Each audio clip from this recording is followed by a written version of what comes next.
Hello guys, good morning, welcome to my channel and it's me again, ang inyong chismosong kaalda vlogger. So gusto ko munang magpasalamat sa inyong lahat sa mga walang sawang tumatangkilik, nanonood, sumusuport at sumusubaybay ng mga content ko araw-araw dito sa aking channel. So wag ninyong babaktawan o lalaktawan tong ating content ngayong araw. I'm sure na hindi ninyo pagsisisihan na pinanood nito mula umpisa hanggang hulihan, and syempre wag kayong mag-i-skip ng segment, okay? And syempre buuin ninyo start to finish, okay? So eto na, dumako na tayo sa ating main topic for today's video. Ito nga no, alin ang naiba, isipin mabuti. So the tune of Ako'y May Loba song, ito nga ang naiba at ito nga ang malaking pagkakaiba. Yung nakaitim ay paanong yung bakla, yung isa napakaganda ng paa, ibig sabihin paa talaga ng babae. So ito na guys, watch this. Mamaya i-explain ko sa inyo ng buong buo. So ito na guys, watch this. At kung nakita nyo na ngayong recaps, once again si TTO sa mga admins, thank you so much sa mga nagbibigay sa akin ng updates, and syempre pinagkakatiwalaan na rin akong ilabas ang mga katotohanan at mga legit information tungkol sa dalawa on and off cam, kahit na may mga issue sa social media. So ilalabas ko din yan. So tara na, dumako na tayo sa ating main topic for today's video. Dito pa lang guys, dito pa lang mahahalata nyo na yung iba naman kasi nagpapaloko, 'di ba? Yung iba nagpapauto sa kung ano yung napapanood nila sa isang show. Na kunwari nagpapabudol, nandun daw si 'di ba? Si Main daw yung nandun. Pero kung makikita ninyo yung paa, ay nako, at kung makikita niyo yung mga outfitan, yung mga Adam's apple, diba? Doon pa lang guys, mahahalata nyo na yung big differences ng dalawa.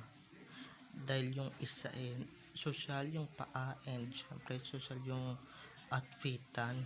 Ito parang parang nasa bangketa, parang bangketa lang yung suotan, no? Parang mga chipipay, ganon. Palibasa yung financial naman ng Salsuela, wala naman pambili ng pangbongga, diba? Tapos sasabihin nung si Ming yan, hello, hindi nagsusot si Ming ng mga chipipay. Kung magsuot man yun, I'm sure bagay, diba? Tapos eto, nagregalo pa siya noon ng Chanel sa nag-birthday. Saan mo binili yan? Baka mamaya ding nekwat mo lang yan, diba? Baka mamaya kung saan mo lang yan binili at kung saan mo lang yan sinaflip, kaya nakapagregalo ka ng ganyang kamahal na Chanel, diba? Kaya ako guys, noon pa lang nung nasa GMA or nasa Kamuso pa sila, yung show na yan, hindi na ako nagpapaniwalang si Min yan, diba? Dahil napakaganda ng paa ni Min Mendoza, hello. Katulad ng isa, napakadungis, diba, ang dudumi ng kuko, hello, ang hahaba ng kuko, parang hindi naggugupit araw-araw, diba? Or diba, parang paanang mangkukulam yung kuko. Sana man lang minekos-mekos ninyo, at sana man lang ayusan ninyo ng tama yung alaga ninyo, diba? Wala naman din kwenta kung diba, dinadowngrade nyo yung isang Bing na napakaganda, and halatang walang alam tungkol na to, no, about sa buhay ng isang Main Mendoza, na isang prima donna, na isang mayaman or prima donna talaga, 'Di ba? Ito eh, 'di ba wala ako nakita, wala akong napansin kung may nagpa-picture na ba dun sa bago nilang studio, 'di ba? Sa mga mga nasa loob ng studio, hindi ko man lang nakitaan na nagpa-picture or nagpa-selfie yan, no? Malamang masungit yan. Kaya di katulad ng isang main na napakabait, napaka-genuine ng kabaitan, hindi katulad ng isa, 'di ba?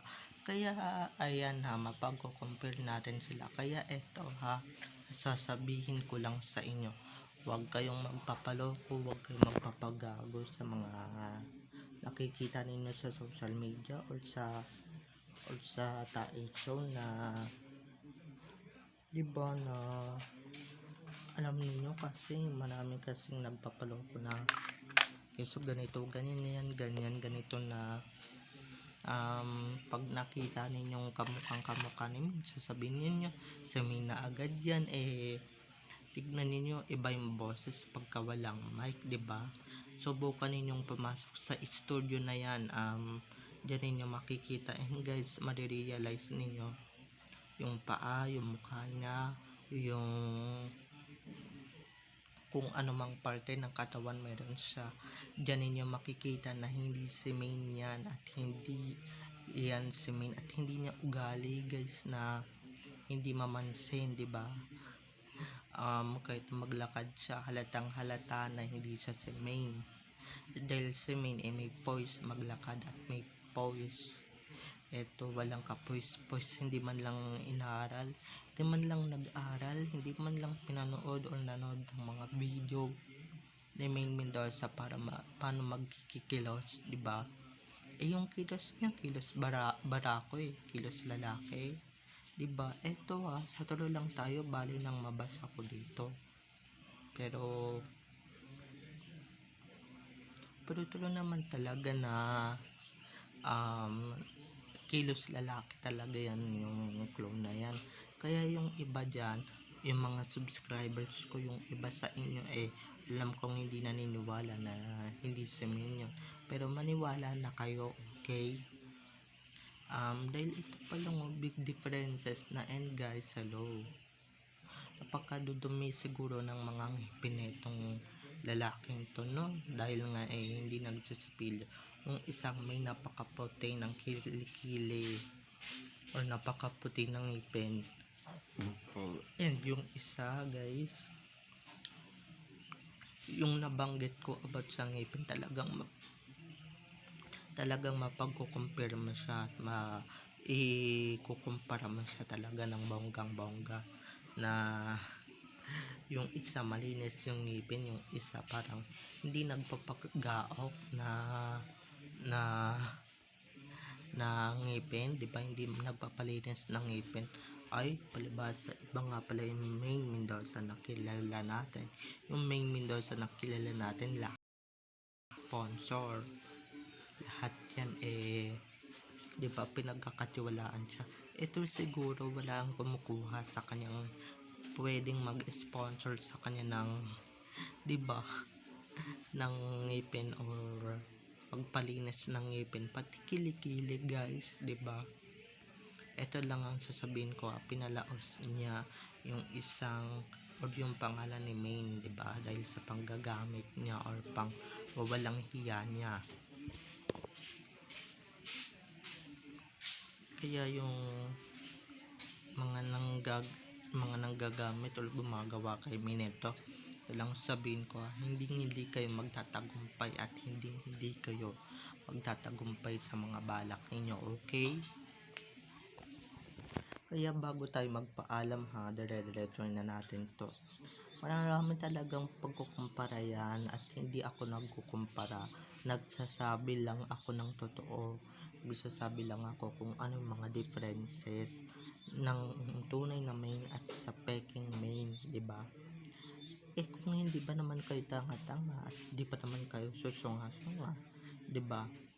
Hindi nyo pa mapapansin yung mga impurities and syempre mga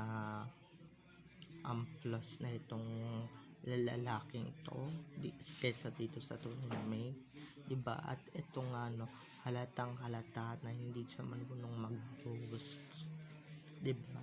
At halatang iniiwasan siya ng mga host. Alam niyo kung ba't ko nabalitaan yan, kasi nga noon pa nasabi ko na to, diba? Iniiwasan siya ng mga host at hindi sa kinakausap, parang hindi sila close, diba?